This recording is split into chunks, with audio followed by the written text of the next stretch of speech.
Hola a todos, bienvenidos a un nuevo episodio de Hay Derecho a Preguntar. Hoy tenemos con nosotros a Antonio Remiro. Hola, Antonio. Hola, buenas tardes. Y bueno, vamos a hablaros un poco sobre nuestro entrevistado en el día de hoy. También hemos recibido por nuestros oyentes que incógnitas sobre quién somos nosotros. Somos unos motivados, realmente. Y antes de pasar a la persona central de nuestra conversación de hoy, deciros que aclararos que somos, yo soy abogada, una ignorante total de temas que no formen parte de lo que me dedico, que es derecho mercantil, civil, vaya. Y por eso, bueno, pues que nos interesa o que nuestro objetivo, en mi caso, es entender el mundo en el que vivo desde un punto de vista riguroso, técnico y con la ayuda de gente que sabe de estas cosas, ¿no? Con mucho más criterio que yo. Y yo soy Carlos, soy estudiante, o sea que soy todavía incluso más ignorante que mi compañera Clara, que alguna idea tiene.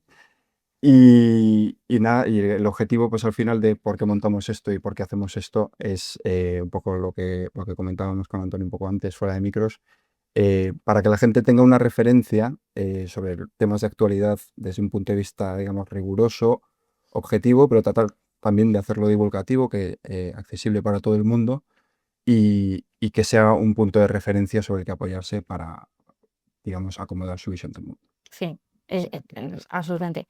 Y bueno, hoy tenemos la suerte de tener con nosotros a Antonio Remiro, como os decía, que es la generación de nuestros padres. Muchos le conocerán mucho porque es una figura importante del pensamiento, en particular en Derecho Internacional Público. Ha sido catedrático y ahora es catedrático emérito de la Universidad Autónoma de Madrid y de más universidades, pero destaco la de Madrid porque a mí me pilla cerca. Y bueno, con una actividad docente amplísima, ha escrito manuales de Derecho Internacional que yo tengo en mi casa ya descuadernados de tanto usarlos por varias generaciones de estudiantes. Y además de la actividad docente, es actualmente miembro del Instituto de Derecho Internacional y además de esto ha sido abogado de varios estados ante la Corte Internacional de Justicia, entre ellos España, Nicaragua, Venezuela, Bolivia, El Salvador y Guinea Ecuatorial. Y bueno, pues ya creo que podría extenderme hablando de muchos temas, pero os hacéis una idea de que estamos ante una gran autoridad. Pues muchas gracias por vuestra invitación. Estoy muy a gusto aquí. Me encanta difundir lo poco que sé del derecho internacional a una audiencia no cautiva, como es la de la facultad. Sí, Eso es verdad. Bueno, pues nada, vamos a entrar en materia, ¿no? sí, el programa de hoy trata evidentemente sobre derecho internacional y creo que ya, pues, de nuevo, muchísimas gracias por venir, por acudir a nuestra llamada. Yo creo que ya nos podemos meter en harina. Sí, vamos a intentar hablar de los ejes principales de derecho internacional, geopolíticos que hay ahora going on, que son, pues, por supuesto, Donald Trump es el que apunta la mirada de cada foco. Vamos a hablar un poco de Irán, vamos a hablar de Venezuela, vamos a hablar de Israel y Palestina y vamos a hablar de Rusia y Ucrania, en la medida que nos dé tiempo, la profundidad que seamos capaces. Y bueno, arrancando un poco, hablando, ya entrando en materia, me gustaría preguntarte, Donald Trump ahora mismo, mientras hablamos esto, está reunido, se están reuniendo en Ginebra representantes de Irán con Donald Trump en relación con el desarrollo armamentístico nuclear que está haciendo Irán. Entonces Donald Trump ha amenazado, poniendo en contexto, ya sé que esto lo sabéis todos, pero bueno, lo repito, con hacer algún ataque a Irán en el caso de que se arme de forma nuclear en los próximos tiempos, ¿no? Entonces, mi primera duda es, también en línea con lo que ha pasado ahora en Venezuela, ¿qué legitimidad o qué desencadena desde el punto de derecho internacional público un ataque posiblemente armado de Estados Unidos en el Estado de Irán? Es una agresión, simplemente un acto criminal, un acto sin ningún tipo de justificación jurídica. Irán tendrá obligaciones en relación con el armamento nuclear en función de su condición y hasta qué punto en el Tratado de No Proliferación Nuclear y las competencias que haya reconocido a la Agencia Internacional de Energía Atómica. Dicho esto, Y al margen de esto, cualquier Estado soberano, si no tiene estas obligaciones específicas, puede armarse nuclearmente. Otra cosa es que sea muy lamentable que lo haga, pero no existe ningún límite en derecho internacional general para imponer a un Estado una prohibición de armamento nuclear, y muy en particular teniendo en cuenta que existen 8 o 9 países con armas nucleares en este momento, algunos de los cuales no son partes del Tratado de No Proliferación Nuclear y otros sí, y ese tratado también indica como la obligación de los estados que son partes en negociar el desarme nuclear.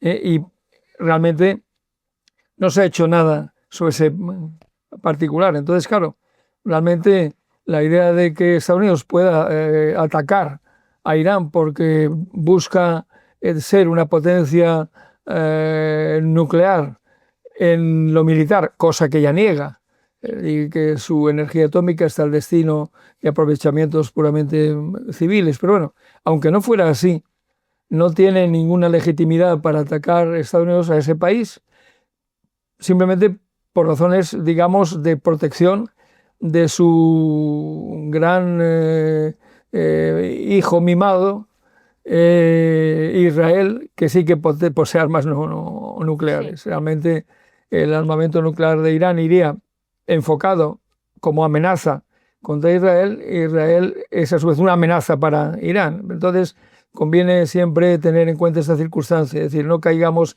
en los maniqueísmos. Y los israelíes son los malos de la película. A mí no me gusta nada el régimen de Irán, dicho sea de paso, pero una cosa es que a mí no me guste y otra cosa es que no tenga derechos como Estado soberano que es para desarrollar sus propias políticas, y que ningún Estado tenga el derecho de atacarlo militarmente simplemente para vetar o impedir esas políticas. Eso en términos jurídicos, en otros términos políticos,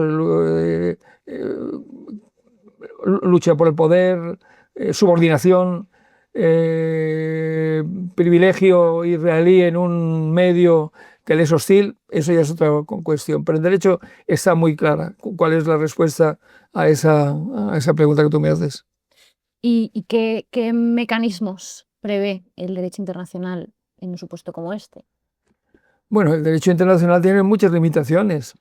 El derecho internacional en este momento, en la fase superior de limitaciones, está en el plano sociológico de la propia ejecución de las obligaciones.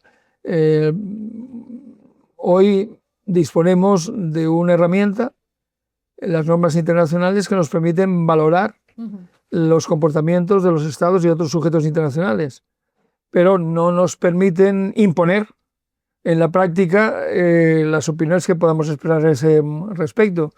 La inexistencia de órganos de carácter judicial a los que se pueda acudir unilateralmente por estados que sienten violentados sus derechos, pues ya es un elemento pues muy fuerte limitativo, ¿no? Entonces, claro, digamos que disponemos elementos para establecer la validez jurídica de una norma y también elementos para poder establecer si un comportamiento determinado viola o infringe esa norma, pero no disponemos de elementos suficientes para poder imponer al Estado infractor pues la reposición del orden jurídico y la satisfacción de los derechos violentados de un Estado o de otro sujeto internacional. Ahí tenemos una seria limitación. La comunidad internacional, a la que se invoca a beneficio de inventario con mucha frecuencia, carece de una fuerza suficientemente potente como para, primero, disuadir la agresión o el acto ilícito, y segundo, para tratar de reponer el Estado del Derecho, donde se debe, exigiendo responsabilidad internacional a aquel sujeto que lo haya infringido. Y algo que me parece llamativo es que el propio Estado, o sea, el propio Tribunal Supremo de Estados Unidos, que no es un organismo multilateral internacional, sino que es el Poder Judicial americano, no tenga jurisdicción para controlar una vulneración de una norma de derecho internacional privado, que no deja de ser una norma que ha adoptado el Estado de Estados Unidos, por lo que un juez americano debería ser capaz de aplicar, y que ya ha hecho en otros escenarios. Sin irme más lejos, hace 2 días, en relación con el tema de los aranceles, el Tribunal Supremo se ha pronunciado tumbando las medidas de Donald Trump. Entonces, ¿por qué el Tribunal Supremo no interviene en este tipo de iniciativas que a favor o en contra, pero directamente es que no... Sí, sería realmente una gran noticia que el Tribunal Supremo de los Estados Unidos asumiera el papel de control de su propio ejecutivo cuando desarrolla actividades que pueden ser internacionalmente ilícitas. Pero en una jurisprudencia que puede ser criticada, ha renunciado a su papel. Entonces, para el Tribunal Supremo, la acción exterior del gobierno de Estados Unidos pues no implica, está exenta de todo control jurídico. Es decir, en último término, para hoy Estados Unidos el derecho internacional no existe como tal. Es un derecho interno de los Estados Unidos aplicado a las relaciones internacionales. Entonces, ese derecho interno aplicado a las relaciones internacionales, sí que está dispuesto a salvaguardarlo. Y ahí podemos decir, bueno, pero hay una disposición donde dice que el derecho internacional forma parte del derecho de la tierra, es decir, international law is part of the law of the land, ¿no? Bien, lamentablemente no ha sacado las consecuencias debidas de esa afirmación. Entonces es curioso que aquí vemos que por una parte Estados Unidos trata de imponer extraterritorialmente, fuera de su territorio, sus propias concepciones de lo que es la acción de los estados. Entonces persigue a sujetos que considera que están violando el derecho de Estados Unidos más allá de sus fronteras, pero en cambio se autorrestringe el poder judicial para tratar de evitar que el gobierno norteamericano infrinja sus obligaciones internacionales. Eso parece que no le interesa. Por eso, ámbitos como Guantánamo o como el tratamiento de los balseros haitianos en alta mar es algo que el Tribunal Supremo de Estados Unidos dice que no le concierne, porque no se produce en Estados Unidos. Es decir, el aspecto territorial es para el Tribunal Supremo fundamental. Es una pena, lamentable, porque sería de gran ayuda que el Tribunal Supremo de Estados Unidos tratara de frenar las acciones ilícitas frecuentes del Poder Ejecutivo norteamericano en el orden internacional. Yo quería preguntarte, Antonio, un poco en la línea de lo que estamos comentando, me parece interesantísimo. Digamos, hay varios teóricos de las relaciones internacionales probablemente y algunos de derecho internacional que, digamos, digamos, nuestro sistema de derecho internacional se basa sobre unas normas o principios universales, como podríamos hablar de la cooperación, la soberanía, la justicia, la paz, ¿no? Que clásicamente la doctrina ha llamado normas de jus cogens, ¿no? Que es todas estas normas que obligan a los estados a comportarse de una determinada manera. Dado que, como nos explicabas muy adecuadamente o de una manera muy correcta, no existe una fuerza coercitiva como en la norma a nivel interno que obliga a los estados a cumplir esas normas, yo te quería preguntar si crees que digamos, la comunidad internacional debería seguir manteniendo estas normas de jus cogens a pesar de que no tengan una fuerza detrás o un Estado detrás, que algunos teóricos han insistido en eso, que tiene que haber un Estado que imponga dichas normas, como puede ser Estados Unidos o Reino Unido después, antes de la Primera Guerra Mundial. Yo lo que te quería preguntar es si tendríamos que cambiar esas normas por unas normas más pragmáticas o deberíamos mantener esas normas de jus cogens de principios, digamos, elevados del orden internacional, a pesar de que a veces cueste esa... Sí, es muy pertinente tu pregunta. Bueno, en primer lugar, la comunidad internacional no existe, porque implicaría no solamente grandes principios, sino también capacidades para operar esos principios, es decir, acercar los grandes principios abstractos del cielo a la tierra, ¿no? La comunidad internacional es una invocación que hacen a menudo. Occidente se ha apropiado de ella para justificar todas sus acciones, las que sean correctas e incorrectas. Siempre invoca la comunidad internacional. La Unión Europea, la comunidad internacional dice, la comunidad internacional opina, Estados Unidos igual.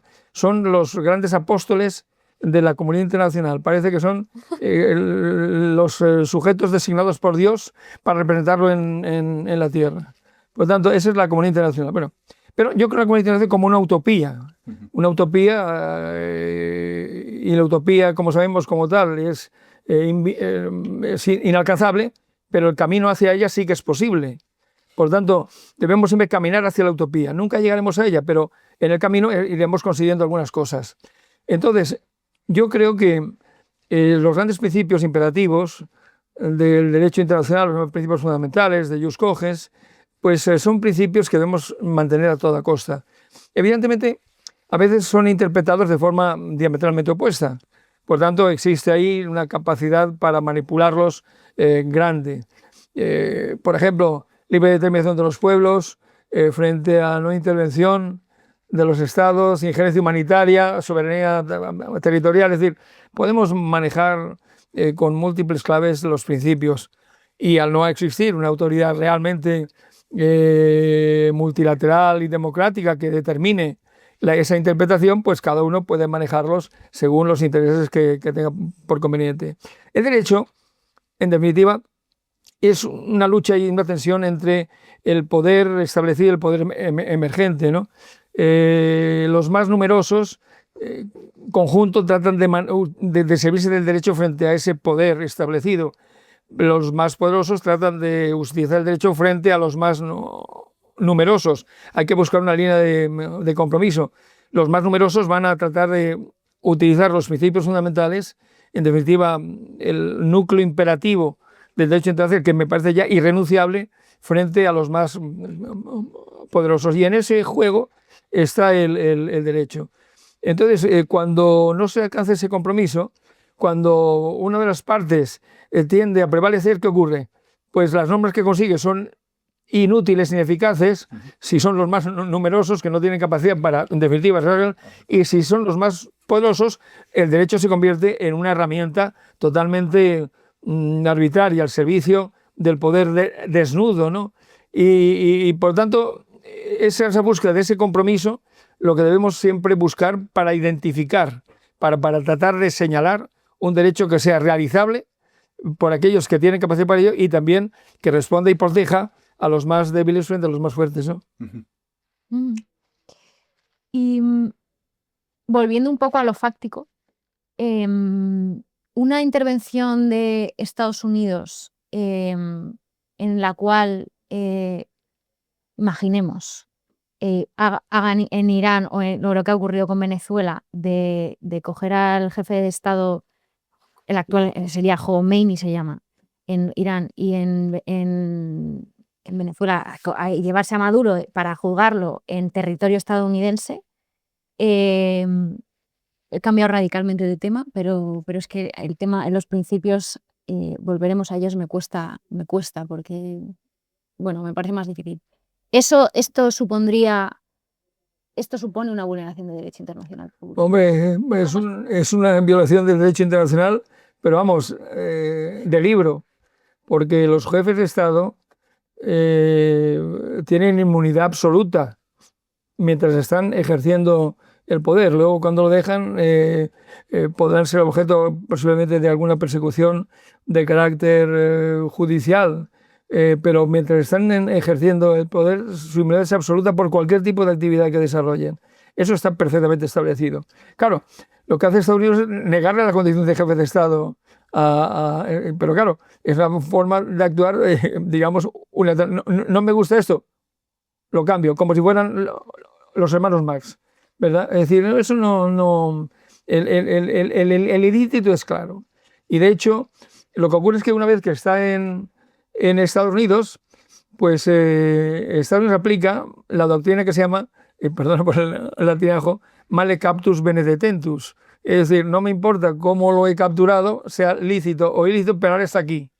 Y lo voy a juzgar con arreglo a mis propias leyes. Eso es ilegal internacionalmente. Se aplicó, esa doctrina se aplicó varias veces. Por ejemplo, el caso más significativo que dio lugar a un debate académico muy importante fue cuando se capturó en México a un médico que se llama Álvarez Machain, al que la DEA, la Agencia de Drogas Americana, consideraba que era el que mantenía vivos a los personas capturadas por los estos clanes de la droga, estos cárteles de la droga, ¿verdad?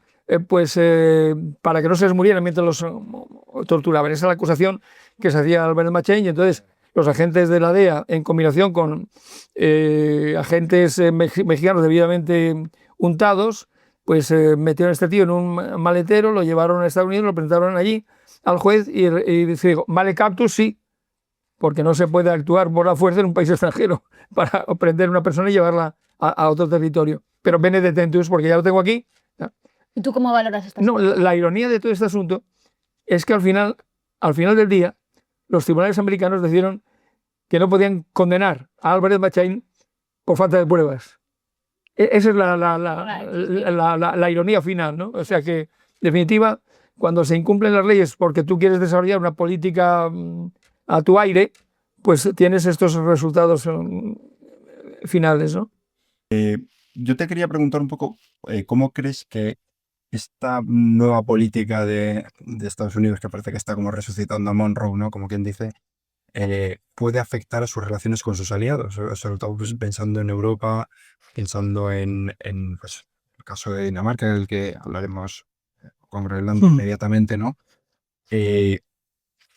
Digamos, como que parece que se están minando tantísimos años de relaciones diplomáticas, de tratados, de acuerdos entre ambos lados del Atlántico, ¿no? Parece que como que hay un gran divorcio ahí. Yo te quería preguntar si crees que esto va a ser duradero, si con un cambio de administración se puede, digamos, devolver el cauce a sus aguas, o tienes muy claro que esto va a afectar al paradigma de digamos, del derecho internacional y de las relaciones internacionales, como lo... Sí. Bueno, vamos a ver. Hay quien espera que dentro de 3 años el presidente Trump entregue el poder. Pero tal vez no, porque estamos asistiendo a tales movimientos en cuestiones que creíamos muy establecidas, que bueno, quien nos dice que surge una circunstancia que impide al presidente entregar el poder. O simplemente considera que su mandato tiene 2 mandatos, pero han sido discontinuos y que la limitación establecida tenía que ver con 2 mandatos continuos, o que se elimina esa, por la época de Roosevelt, Franklin Delano Roosevelt, se esa norma para impedir eso, que Roosevelt tuvo varios mandatos sucesivos porque seguía contando con el apoyo del pueblo, y ahora puede pensarse que el presidente Trump es realmente un ser al que la providencia ha puesto en el camino del mundo, y que cómo vamos a perder un activo tan importante para el mundo como el presidente Trump. Es decir, en línea contraria dice que habría que aplicarle ya el impeachment, es decir, el mecanismo de que puede utilizar el Senado para tumbar a un presidente.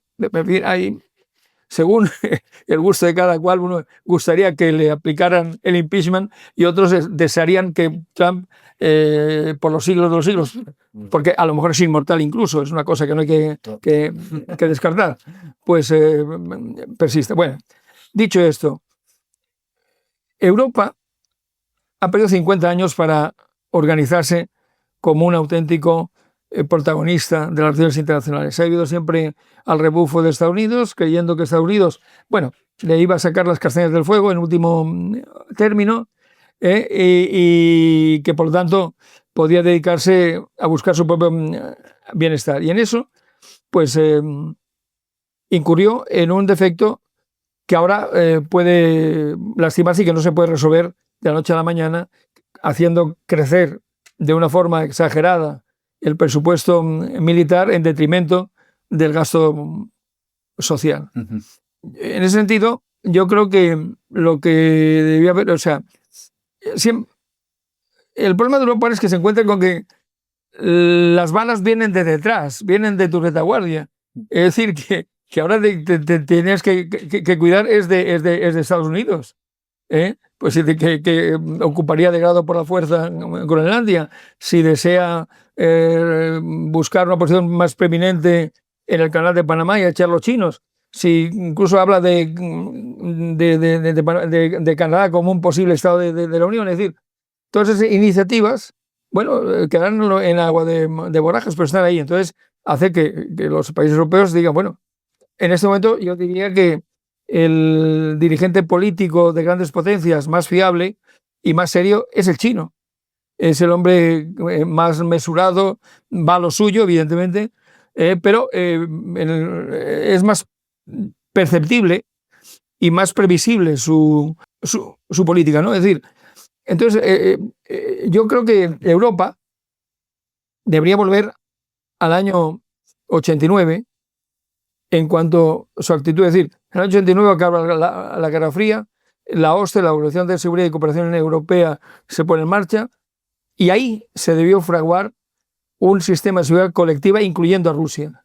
Esa es la línea a seguir. No se siguió, se quería ampliar la Alianza Atlántica, mantenerla como un instrumento de intervención ya planetaria, porque la Alianza Atlántica ya no es una alianza defensiva de los países del Atlántico Norte, es una alianza que tiene intereses en el mundo mundial y por tanto está dispuesta a utilizar la Fuerza Armada y a Estados Unidos al servicio de sus intereses. Por tanto, ahí se perdió un tiempo fundamental y de esa visión errónea del final de la Guerra Fría, es decir, acabó el Pacto de Varsovia, que acabe también la OTAN como una organización frente al Pacto de Varsovia, que ya no existe. Hagamos una organización integradora de una seguridad colectiva, de una seguridad europea, que incorpore también las amenazas que cree sufrir Rusia del Occidente, igual que el Occidente cree tener una amenaza en Rusia. Es decir, hay que mirar las dos caras de la moneda, porque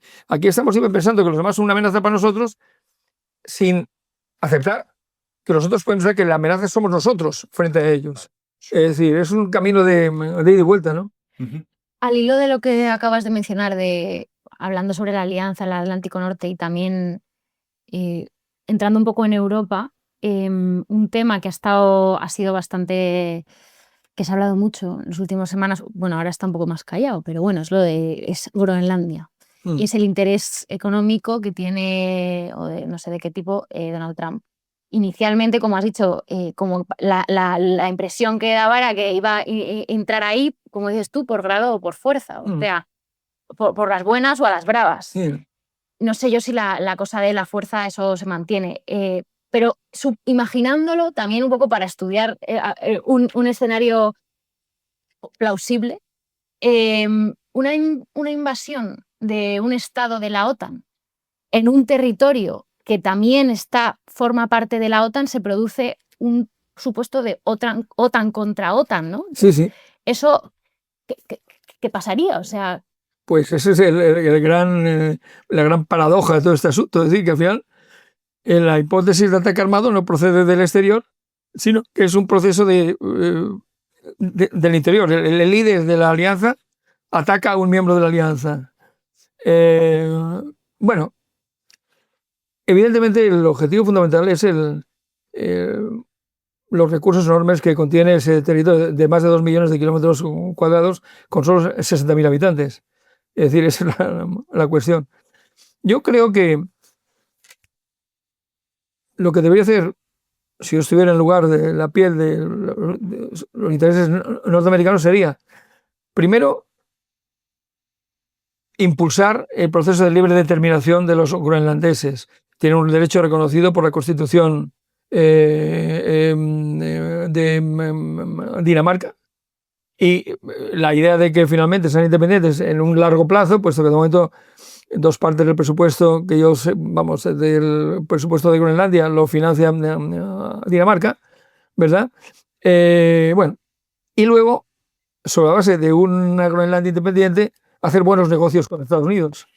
Esa sería la vía, digamos, totalmente legal que podría seguir Estados Unidos para tratar de hacerse con esa posición. Independencia de Groenlandia y buenos negocios con Groenlandia. Pero da la afortunada casualidad de que muchos groenlandeses no son partidarios de la explotación de esos recursos, que son ecologistas, que desean un ambiente limpio, claro, etcétera, etcétera, etcétera. Y por tanto, no están dispuestos a entregar por dinero ni por otro tipo de gabelas su territorio para que vayan allí a buscar cualquier tipo de cosa que pueda ser útil para el capital no norteamericano. Por tanto, que ese sería el principal elemento de la cuestión. Groenlandia es un territorio bajo soberanía danesa que tiene un proceso de libre determinación en marcha que avanzará más o menos rápidamente en función de lo que los propios groenlandeses deseen. Y nada más, eso es lo que hay que decir sobre ese particular, señor. Y otra opción, otra alternativa que se ha planteado, y que no es Donald Trump el primero que la plantea, es presidente estadounidense, es comprar Groenlandia. No puede, porque la ley de las compras ya, vamos a ver, no puede comprar Groenlandia porque Dinamarca no la puede vender. Y los groenlandeses no van a ser desposeídos de su derecho a libre determinación. La podrán comprar después, es decir, comprarlo en el sentido material del término, es decir, de adquirirla por un precio, como en cambio adquirió Alaska en la época en que el territorio era un patrimonio de los soberanos, era ruso en concreto, y estos podían disponer de ellos. Hoy día la libre determinación hace imposible que la compraventa sea un título de adquisición de dominio, por lo tanto, por ahí no puede ir. Ahora, una vez que Groenlandia es independiente, sí que puede comprar la voluntad de los groenlandeses mediante ofertas que sean irrechazables. Esa es la cuestión. Nosotros metimos a Estados Unidos cuando perdimos la famosa guerra de Cuba, que fue también de Filipinas, y tuvimos que entregar, entre otros, Puerto Rico, que no había hecho la guerra contra España, y Guam, en la isla de Guam, que hoy es un patrimonio del Congreso de los Estados Unidos, no forma parte del Estado, es decir, es un patrimonio curioso mantener ese estatuto de patrimonio del Congreso por entrega de España, por exigencia. Pero también cuando tuvimos que ceder Filipinas, curiosamente hubo dos pequeñas islas que se llaman Cagayán de Joló y Sibutu, que quedaron fuera del perímetro trazado por meridianos y paralelos. Estados Unidos quiso quedarse con todo y para garantizarse que se quedaba con todo, trazó lo que eran las Filipinas. No bastó con decir, el archivo de Filipinas va para Estados Unidos. No, Filipinas formado por tal paralelo, tal meridiano, tal cual. Y al hacerlo, pues como la avaricia rompe el saco, se quedaron fuera estas dos islas. Así que estas islas no fueron cedidas por España en el Tratado de París. Sí. Y entonces se juzgó, ¿qué pasa con Cagayán de Joló y Sibutu? Bueno, al final se los vendimos a los americanos. Creo recordar que por $100,000 o algo así, ¿no? Sí, vamos. Para evitar, hubiera sido un pleito. Porque evidentemente era la intención del tratado conceder a Estados Unidos todo el archipiélago filipino y lamentablemente estas dos islas quedaron fuera del perímetro trazado por el tratado. El espíritu del tratado implicaría que sí que se cedieron también. España no, porque el tratado fija evitar esa controversia. Nosotros somos un país en una decadencia galopante y por tanto, bueno, pues no sé qué se hizo con aquel dinero, por cierto, pero bueno, el caso es que es nuestra última venta de territorio, que yo sepa. Yo quería plantearte, antes que mencionaste a China, de manera muy, digamos, muy traída a colación, que parece que es como el nuevo campeón del multilateralismo, ¿no? De ese régimen que ahora parece que Estados Unidos ha hecho saltar por los aires. Parece que China está como dando ese paso digamos, de segunda potencia, de tomo ese lugar de campeón del multilateralismo. ¿Y cómo puede, digamos, afectar eso? Y esa es otra pregunta que te quería plantear, si crees que en nuestro sistema de derecho internacional, digamos, que viene de una tradición, digamos, decimonónica y tal, tiene unas raíces, creo yo, claramente occidentales y un poco eurocéntricas. ¿Cómo crees que puede afectar eso, digamos, ese nuevo paradigma de las relaciones internacionales, que es China, que tiene una visión del mundo y una cultura jurídica hasta cierto punto distinta de la nuestra? ¿Cómo puede casar eso con un orden internacional que tiene unas raíces muy europeas o muy americanas? Sí, evidentemente el derecho internacional se vendió como jus publicum europeum, derecho público europeo durante un tiempo. Luego, cuando se produce la expansión colonial, pues se quiso justificar sobre la expansión de la civilización. Y entonces los manuales se empezaron a llamar Derecho Internacional de los Países Civilizados. Entonces los países se dividían en civilizados, bárbaros y salvajes. Yo escribí un librito sobre eso. ¿Y nosotros qué somos? ¿Perdón? ¿España que es bárbaro o salvaje? No, éramos civilizados en aquel momento. ¿No? Los civilizados eran los países europeos y aquellos aceptados por el Club Europeo, Estados Unidos, los países que iban desenvolviéndose, Turquía, en el Japón en un momento determinado, entraban en el llamado Club de Países Civilizados. Bárbaros, pues seguramente todos los latinoamericanos eran bárbaros para esta concepción de las cosas, ¿no? Y salvajes, pues todos los países africanos y muchos asiáticos eran salvajes. Con ellos lo único que se tenía que tener era, digamos, una cierta humanidad, principios de derecho natural. Con los bárbaros, pues las obligaciones y compromisos que en términos particulares se hubieran aceptado con ellos. Y las normas generales de derecho internacional solo para los países civilizados. La igualdad de estados solo se reconocía en el ámbito de los países llamados civilizados. Bueno, algunos autores de la época que querían ser con menos brutales en la identificación hablaban de países civilizados, semicivilizados y no civilizados, en vez de llamarlos bárbaros y salvajes. Bueno, eso es en cuanto al origen. Entonces, evidentemente China surge en principio como un país en el que las potencias europeas y Estados Unidos quieren intervenir y quieren forzarla a abrir el país a su comercio. Realmente, por ejemplo, la llamada guerra del opio es una guerra que fuerzan los ingleses porque quieren que el opio que ellos cultivan en su territorio pueda introducirse en el mercado chino. O sea, que cuando se habla de la guerra del opio, como si los chinos fueran los autores, no, son los ingleses en sus posesiones del sudeste asiático. Bien, entonces ellos nacen en ese ámbito. En época moderna, pues recordemos que China nacionalista luchó con las fuerzas aliadas frente a Japón y se incorporó como un miembro permanente del Consejo de Seguridad, miembro de Naciones Unidas. Luego, evidentemente, ¿qué ocurre?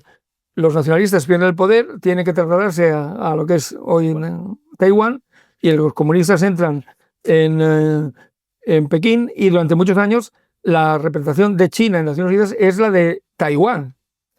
Hasta que en determinado momento Estados Unidos decide cambiar de compañero de juegos, reconocen a China continental, China popular, como representante de China en Naciones Unidas y dejan fuera a Taiwán. Bueno, dicho esto en términos generales, primero lo que tenemos que agradecer a China popular es que haya alimentado a toda su población sin tener que exportarla al exterior.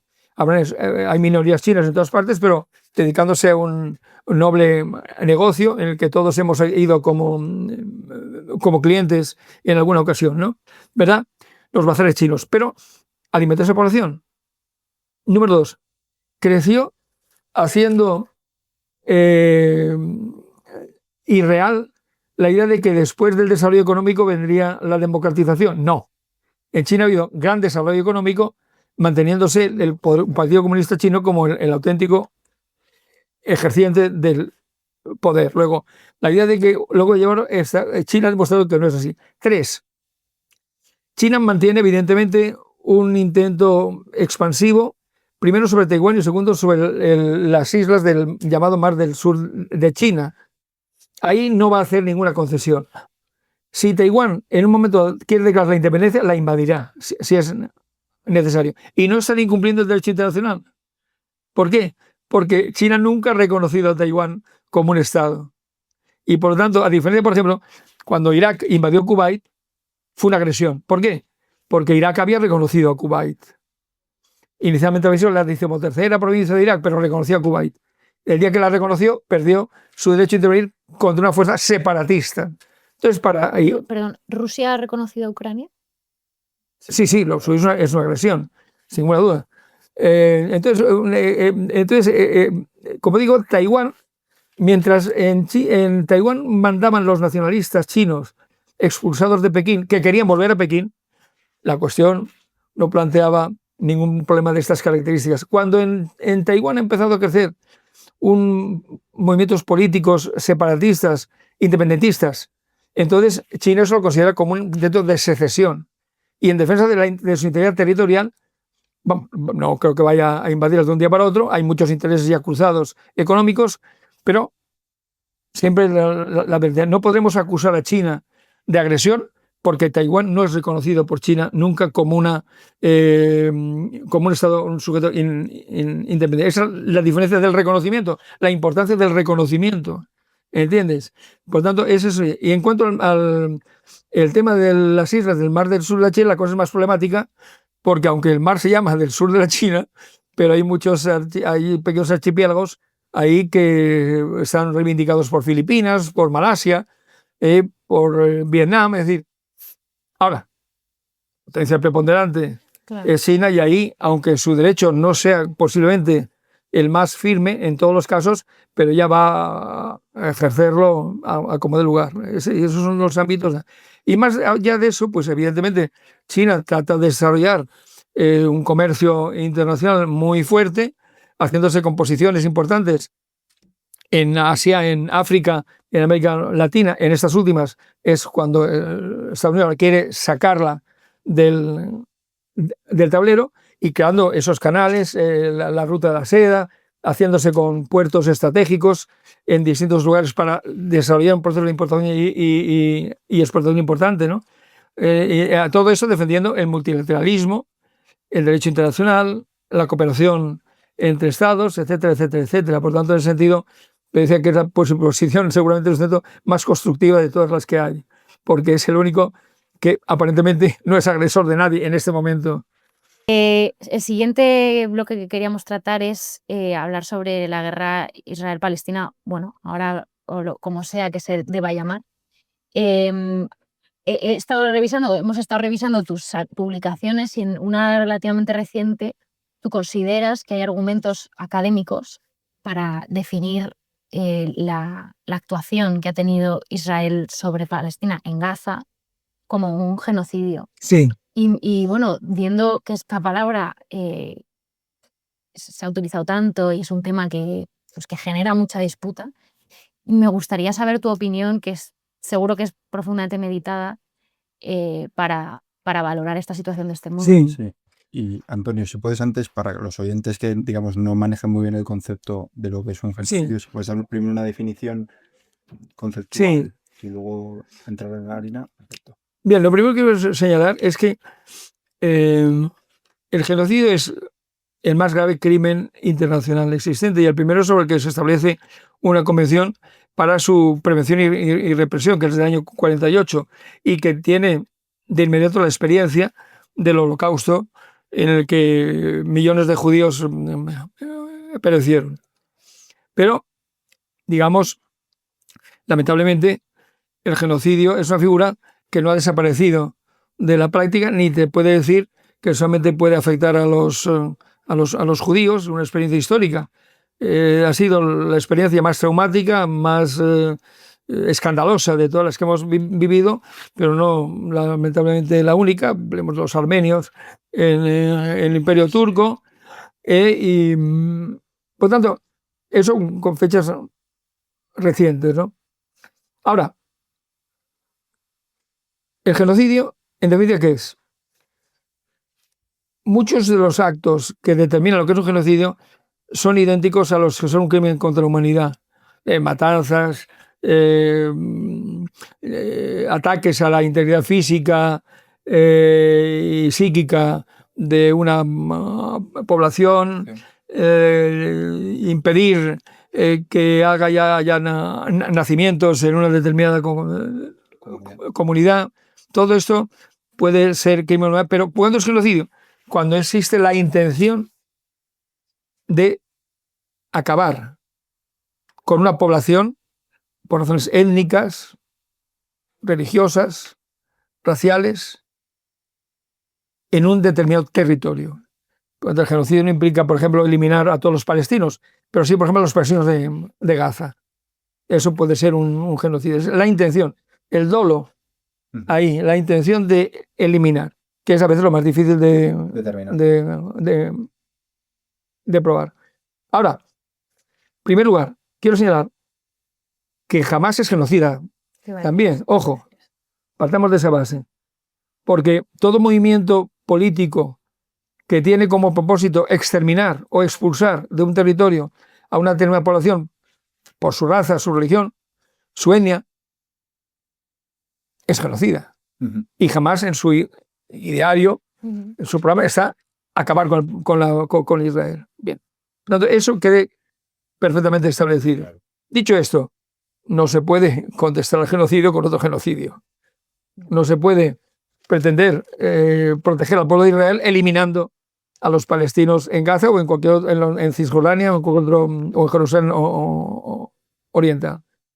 Y claro, aquí, ¿qué elementos tienes para hablar de genocidio? En primer lugar, la propia Corte, en las medidas provisionales que ha ido adoptando, lo ha hecho porque ha advertido indicios de genocidio. Tendrán que convertirse en prueba, claro, en el procedimiento judicial que está en marcha.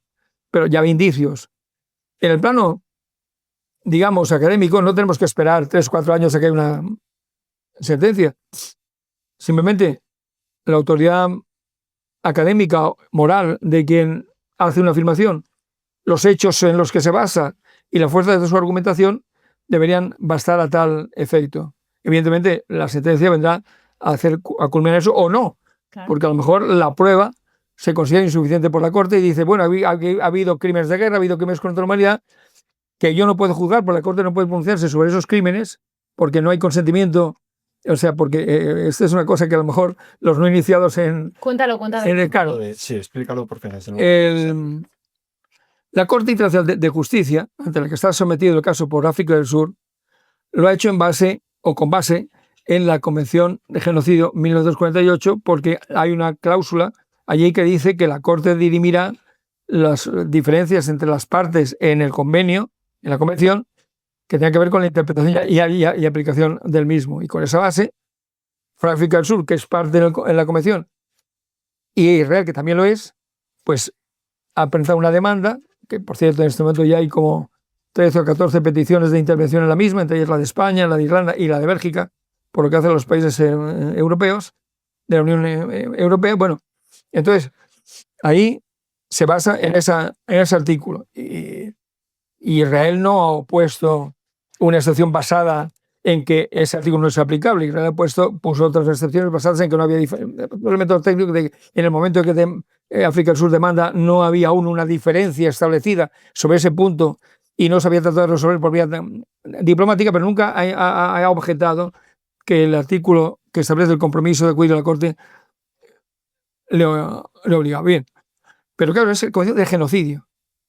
No es convención sobre crímenes de guerra y convención sobre crímenes contra la humanidad. De manera que es posible que al cabo de un procedimiento que durará años, pues la Corte diga, bueno, habrá podido establecer que se han podido crímenes internacionales, pero como crímenes de guerra y crímenes contra la humanidad, pero que no se puede el genocidio. Y no podrá condenar en ese caso a Israel. ¿Por qué? Porque la competencia sobre crímenes internacionales que no sean el genocidio no está otorgada a la Corte. Vale.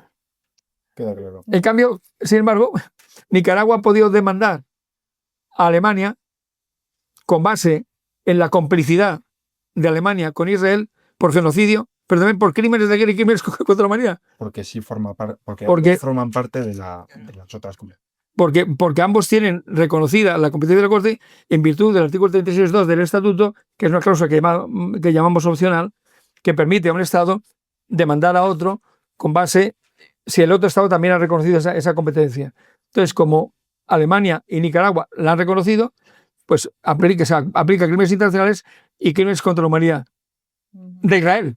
Claro, ese pleito no tiene mucho recorrido, sí, por lo que se refiere a esos crímenes, sencillamente porque no puedes condenar a Alemania por complicidad cuando el responsable, el autor, no puede ser parte de ese procedimiento. O sea que esta es un poco la idea de cómo el consentimiento es fundamental a la hora de establecer la competencia de la Corte. Bueno, no sé, ¿qué más me habíais preguntado sobre este particular? Sí, bueno, era realmente qué era lo que tú considerabas, ¿no? Bueno, sí, entonces, evidentemente, ¿qué ocurre? ¿En qué te puedes basar? Bueno, en primer lugar, porque hay algunos miembros del gobierno de Israel que son muy deslenguados. Hablan más de lo necesario.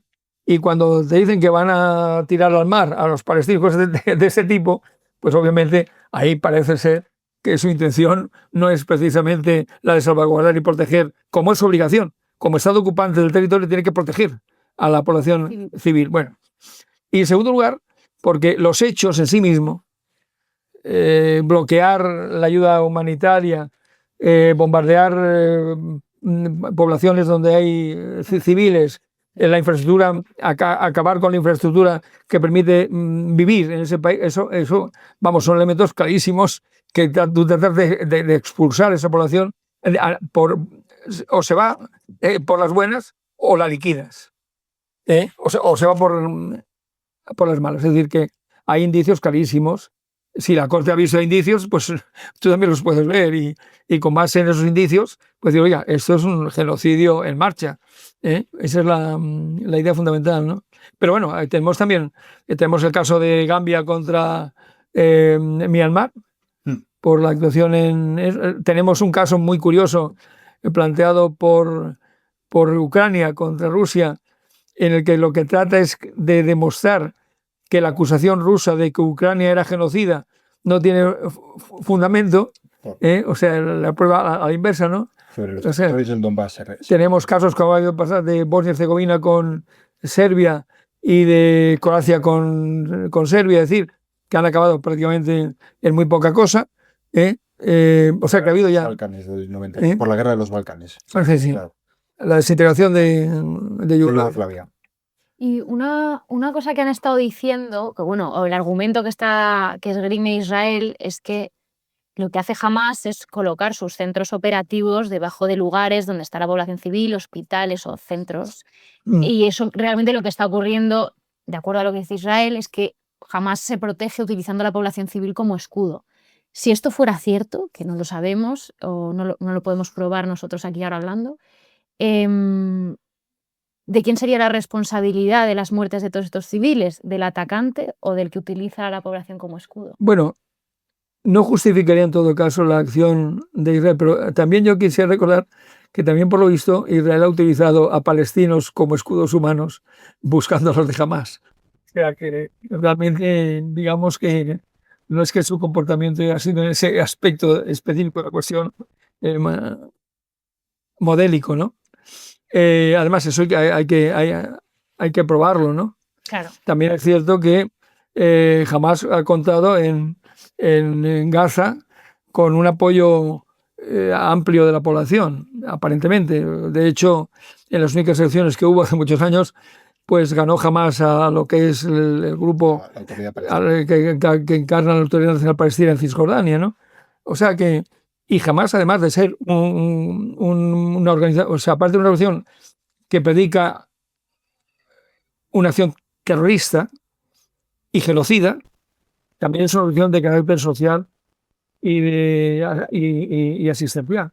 Es decir, ha gobernado Gaza con sus propios criterios, más o menos discutibles, pero quiero decir que ese apoyo no es un apoyo basado en la tiranía, basado en el respaldo social, ¿no? que tenía el poder. Es decir, que es una situación muy compleja, evidentemente, pero que no cabe analizar en términos, igual que atacar al gobierno de Israel no es atacar al pueblo judío, ni muchísimo menos. Es decir, pueblo judío, es más, hay judíos enormemente ejemplares que critican y condenan la actuación del gobierno de Israel, porque el gobierno de Israel no es un gobierno judío, es un gobierno sionista, que es la versión más, es la versión impresentable del movimiento. Es decir, uno no es antisemita por atacar al gobierno de Israel. Sí. Entonces, nosotros también somos semitas, si no recuerdo mal.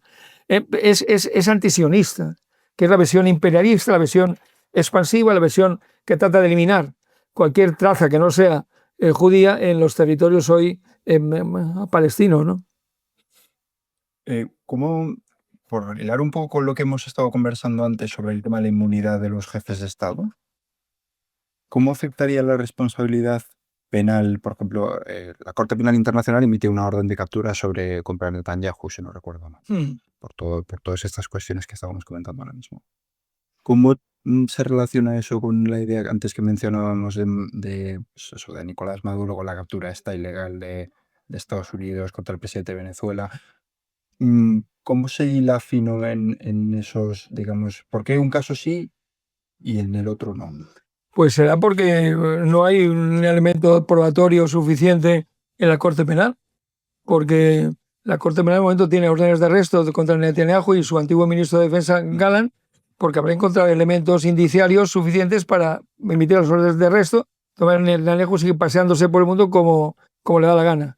Y esa es la Corte Penal Internacional, en la que no es parte de Estados Unidos, aunque trata de bloquearla y boicotearla todo lo que puede, incluso amenazando a los países que son parte, que si cooperan con la Corte, pues se van a encontrar con medidas de represalia por parte norteamericana, porque se encontró con la idea de que él quiso imponer, él participó en la negociación de todo el estatuto, aunque luego se quedó fuera, ¿no?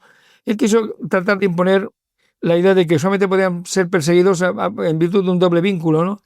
El territorio y la nacionalidad. De manera que solo cuando un sujeto al que se quería perseguir penalmente, porque es lo que persigue la Corte Penal, individuos, no estados, pues cuando un sujeto podía ser perseguido solo si cometía un presunto crimen o delito en un territorio de estado aparte y al mismo tiempo su nacionalidad era de un estado aparte. De manera que las cosas que puede hacer las Fuerzas Armadas norteamericanas en un estado aparte no podían ser objeto de persecución por la Corte Penal porque Estados Unidos no era parte. Bueno, como ese doble vínculo no se estableció y un ciudadano, un soldado norteamericano puede perfectamente ser perseguido si comete un crimen en el territorio de un Estado parte en la Corte Penal, por eso evidentemente Estados Unidos ha lanzado siempre toda su batería contra los Estados parte, contra la Corte Penal, ¿no? Pero bueno, esa es la situación. En cambio, en otro caso hay una investigación preliminar hecha, pero no ha llegado aún a ningún tipo de resultados. De todas maneras, por tanto, en este momento lo que debería hacer, vamos, en términos de derecho, es devolver a su país a la persona que ha sido extraída de él de una forma ilegal. Sí.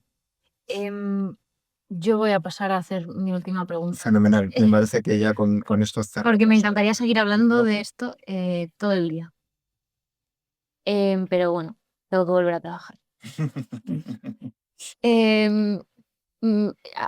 Pasando al último tema, que es Rusia y Ucrania. Parece que lo que ahora está intentando hacer Putin es llegar a un acuerdo de paz para, de alguna manera, legitimar el territorio conquistado en Ucrania. Y yo quiero saber tu opinión, y bueno, porque es la opinión de un experto técnico, de qué valor tiene este impacto de este tipo. Bien, la acción de Rusia en Ucrania es un acto de agresión. No admite ningún tipo de duda esa calificación. Ahora tenemos la guerra en curso y se trata de solventarla.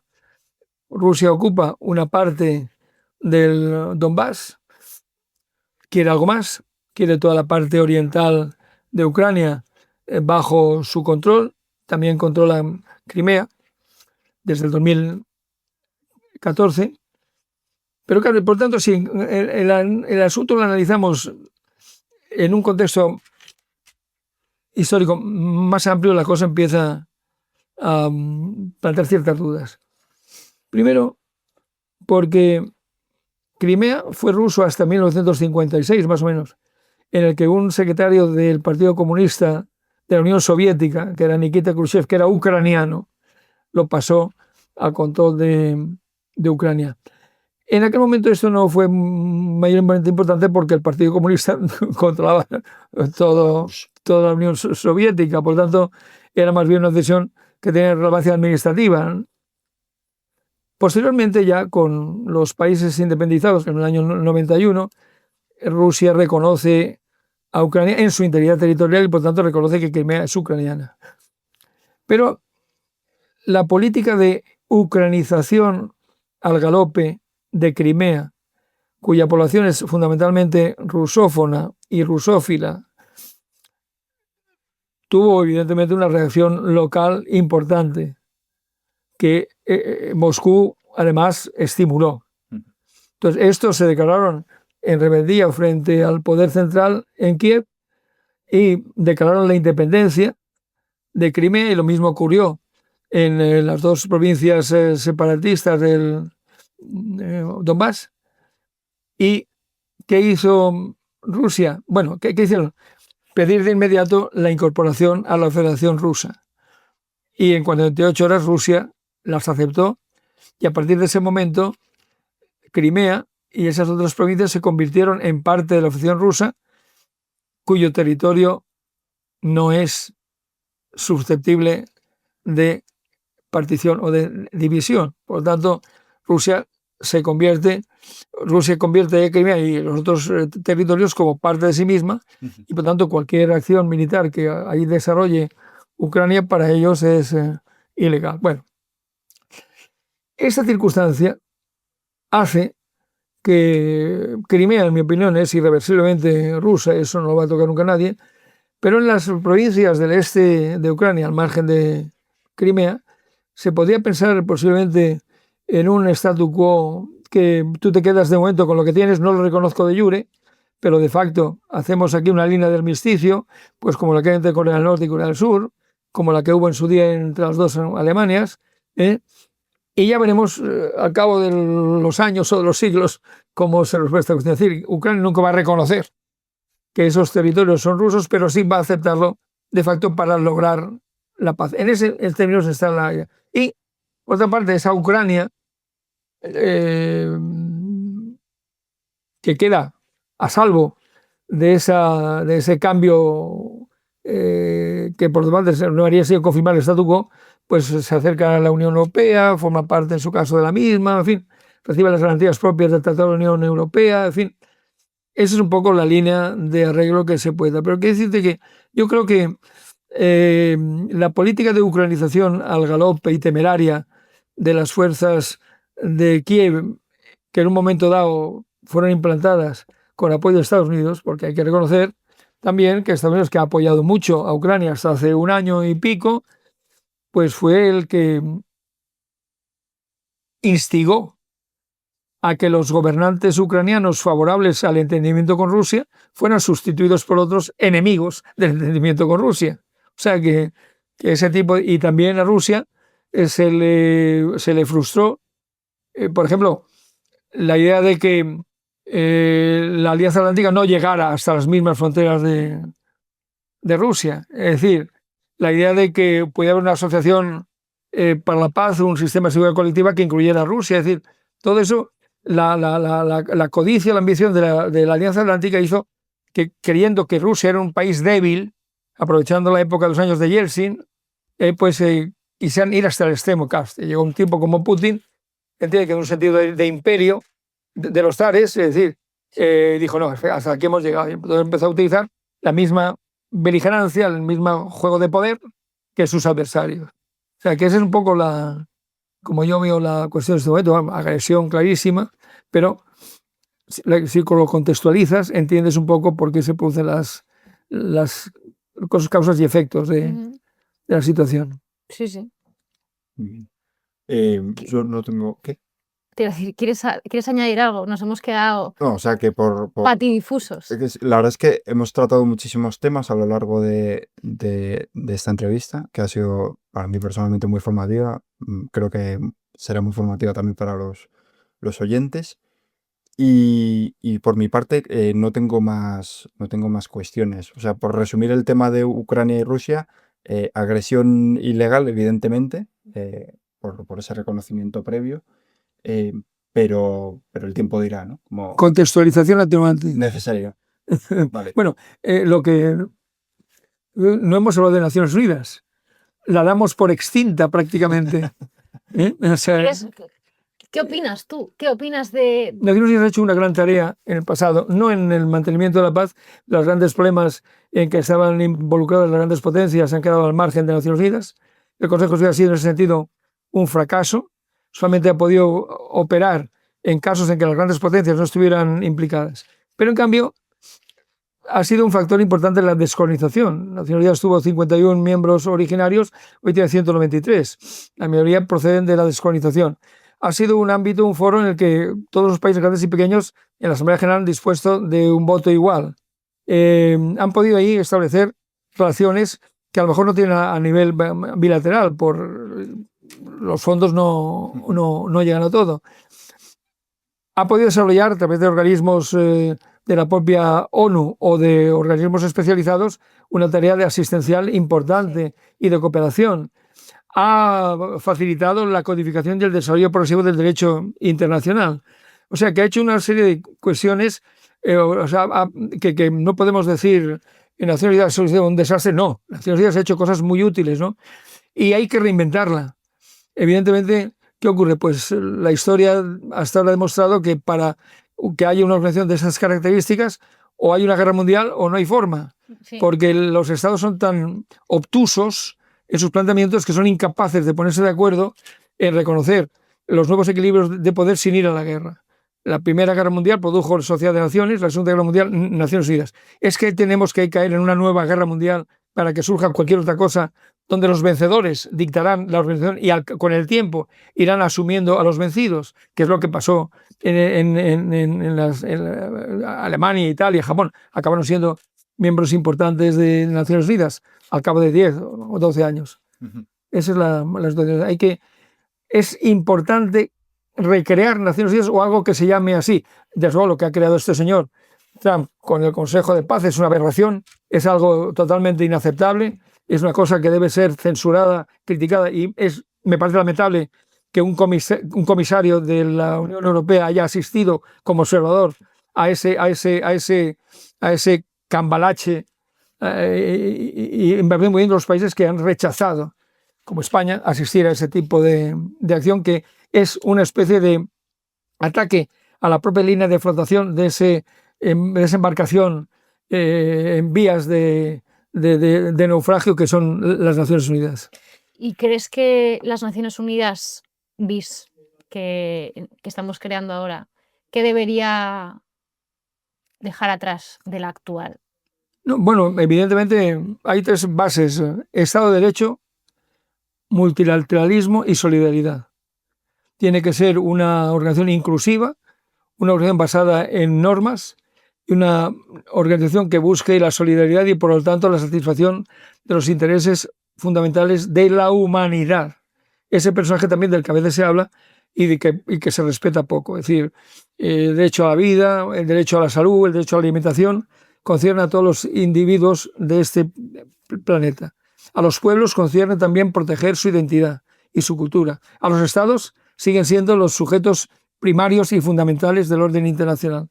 Y finalmente la Organización de Naciones Unidas, o lo que se llame, debe ser el reflejo de esa humanidad a cuyo servicio debemos todos ponernos. Es la utopía a la que me refería al principio, pero en ese camino tenemos que encontrarnos. Y yo voy a hacerte una última pregunta, porque me llama mucho la atención la experiencia que tienes y todo lo que habrás estudiado y visto. ¿Tú cómo valoras cómo ha evolucionado en estos últimos años desde que comenzaste a estudiar, yo qué sé, desde que tú eras un nosotros? ¿Cómo ha cambiado, no sé si los principios o la manera o el escenario global? Bueno, íbamos bien encaminados. El 89, es justo cuando acaba la Guerra Fría, se derriba el muro de Berlín como hecho emblemático de la situación, pues nos ofreció una ventana de esperanza e ilusión de que aquellos bloqueos que habían sido fruto de la Guerra Fría desaparecieran y que, por lo tanto, por ejemplo, Estados Unidos fuera el campeón realmente de la libertad, el campeón, el líder de ese nuevo mundo. Lamentablemente, en Estados Unidos se confundió el nuevo orden del que él podía ser el líder con la creación de un nuevo imperio. Y en ese sentido, pues la idea de que el siglo XXI sería el siglo del imperio americano prosperó especialmente en las presidencias republicanas, sobre todo la de Bush hijo, que es el peor de los Bush, indudablemente, y ahí pues vino toda la agresión a Irak, en fin, los temas de Afganistán, sobre la base de un hecho totalmente vituperable, condenable como de lugar, que fueron los atentados del 11 de septiembre de 2001, es decir, entonces se crea ese tipo de discurso donde se violan sistemáticamente derechos humanos en países que se consideran terroristas, enemigos. Y, salvajes y brutos, ¿cómo era la calificación de civilizados, bárbaros y salvajes? Sí, por eso yo escribí en el 96 ese libro. Tenían necesidad de escribirlo, necesidad vital de escribirlo, ¿no? Y creo que hoy día se va a reeditar, por cierto, por la Universidad de Deusto, según tengo entendido. Grandes de las cosas de las que se dicen allí, lamentablemente, se están repitiendo ahora en el 2026, 30 años después. Yo, claro, en el 96 ya vi que las esperanzas abiertas en el 89 ya no se iban a realizar, que íbamos ya en un camino viejo donde con armas del siglo XXI reponíamos políticas del siglo XIX. Pues yo creo que con este alegato final y con esta increíble entrevista que creo que eso ha sido nos ha aportado muchísimo a todos, damos por finalizado este episodio. Sí. Si nos dejas invitar, que en el futuro será un auténtico placer. A gusto, encantado. Esperemos que nuestros jugadores internacionales la sigan liando un tiempo. Para que nos dé el tema de conversación. Y es verdad que nos hemos dejado un montón de temas en el tintero, o sea que volveremos a reunir. Cuando queráis, ha sido un placer para mí estar con vosotros. Muchísimas gracias, Sam. Y con audiencia. Pero sí, si sigo vivo, estaré con vosotros. Sí. Si no, vamos a ir a buscarte. Yo conduzco hasta son 3 horitas. Fenomenal.